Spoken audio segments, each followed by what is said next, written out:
जय जवान जय किसान। साथियों, हम सब चुंगी अपने कार्यालय में बैठे हुए हैं। हमारे संरक्षक अजय मिश्रा जी और हमारे साथी हमारे साथ बैठे हुए हैं। हम सब बैठे वार्ता कर रहे, चर्चा कर रहे थे कि आप आम जनता को सोचना पड़ेगा। यदि अब न जागे तो कब जागोगे मेरे भाई, ये पता नहीं। आप सोचो, अपने गांव से सोच लो आप कि आपके गांव में प्रधानी का चुनाव हुआ, कोई प्रधान बन गया और जो दूसरा विपक्षी होता है वो हार गया। हारने के बाद विपक्षी कोई काम नहीं कर रहा है, मतलब चुपचाप बैठा है, तो प्रधान अपनी मनमानी कर रहा है कि नहीं कर रहा। आप खुद अपने गांव से आइडिया लगा लो। वो कॉलोनी ऐसे लोगों को दे रहा है जिन लोगों ने वोट दी, वो पात्र नहीं है, उनके 2-2, 3-3 मंजिल मकान बने हैं, लेकिन उनको कॉलोनी मिल रही है। इस गांव में, उसी गांव में जिसमें विपक्ष नहीं है, मतलब कोई विरोध करने वाला नहीं है। तो ऐसे ही अब देश की राजनीति को सोचिए आप। अगर विपक्ष नहीं रहेगा तो जनता के मुद्दे कौन उठाएगा? अभी तो आपको लगता है कि जो मोदी जी कर रहे हैं बहुत सही कर रहे हैं, बहुत बढ़िया कर रहे हैं, राष्ट्रवाद ये वो, इन्हीं सब बातों पे तो वोट मिल रहा है। इन्होंने काम क्या किया इन 8-9 सालों में, यह आप लोग तय करिए। जो चीजें देश की थी सब कुछ बेच दिया, कुछ बचा ही नहीं, सब बेच दिया, कुछ गिरवी रख दिया।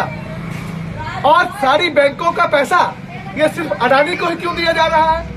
सारा कर्ज अडानी को ही क्यों दिया जा रहा है? और अडानी के बारे में अगर विपक्ष के नेता राहुल गांधी ने पूछ लिया तो उनकी सदस्यता कोर्ट के माध्यम से कैसे खत्म हुई आप सब जानते हो।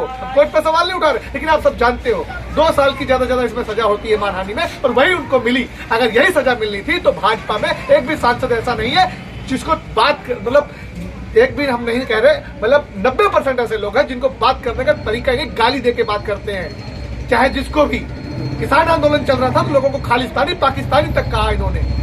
राहुल गांधी परिवार को क्या क्या नहीं कहा इन्होंने।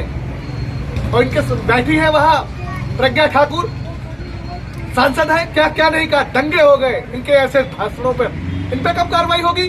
साथियों, विपक्ष का होना जरूरी है। जब विपक्ष होगा तभी हम सबकी बात होगी। अगर विपक्ष नहीं रहा तो आम जनता की बात करो। एक ही अगर राजा हो गया पूरे देश में तो चाहे जो चाहेगा वो वैसा करेगा, और जिसको चाहेगा उसकी खेती लिखवाएगा, उसकी दुकान लिखवाएगा, मकान लिखवाएगा, सिर्फ रोटी खाने को देगा और कहेगा जिंदा रहो, झाड़ू लगाओ, हमारे यहाँ काम करो, नौकरी करो, किसी के पास कुछ नहीं बचेगा अगर विपक्ष नहीं होगा। विपक्ष हर जगह होना चाहिए।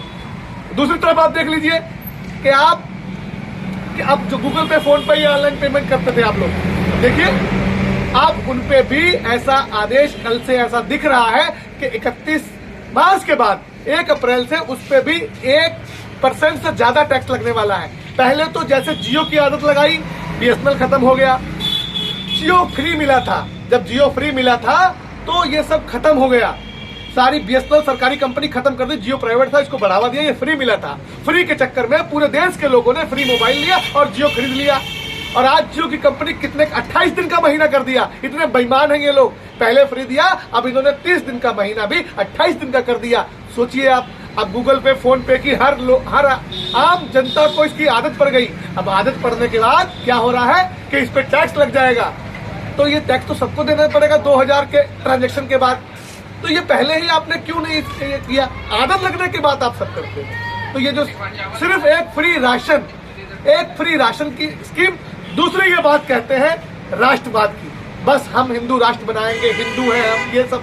यहाँ हम 3 लोग बैठे हैं, हमारे साथ मिश्रा जी है, हमारे साथ भाईजान है और मैं सरदार। आपको ये मूर्त कैसी दिख रही है? ये भारत कैसा होना चाहिए? ऐसा होना चाहिए कि हिंदू, मुस्लिम, सिख, ईसाई आपस में सब भाई भाई। तो भाईचारा होना चाहिए हमारे देश में। ये ऐसे नहीं है भाषणों से लोग वाह वाही ताली पीट दी आप लोगों ने, आप लोग घर बैठ के। बर्बाद हो जाएगा पूरा देश अगर कोई आवाज नहीं उठाएगा।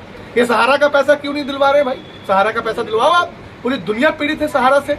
इतने दिन हम लोगों ने आंदोलन किया, फार्म जमा होने लगे हैं। आज आदेश आया है सेमी से कुछ 5000 करोड़ का, उन्हीं लोगों को मिलेगा कि जिनका भाई वो वहां पर पहले से केस चल रहा था। बाकी लोग क्या करेंगे?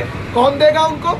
सरकार चाहे तो 24 घंटे में पेमेंट हो सकता है। लेकिन सोच लो साथियों, जो बैनर, जो पोस्टर बनाया गया है कि अगर सहारा पीड़ितों का भुगतान नहीं तो मोदी सरकार को मतदान नहीं, कोई वोट नहीं देगा सहारा पीड़ित वाला। अगर इनको ये चाहे तो पैसा मिले, दे हमारा पैसा, नहीं चाहिए हमें इनका फ्री का कुछ भी। तो फ्री के चक्कर में मत आओ मेरे साथियों, मेरे भाइयों।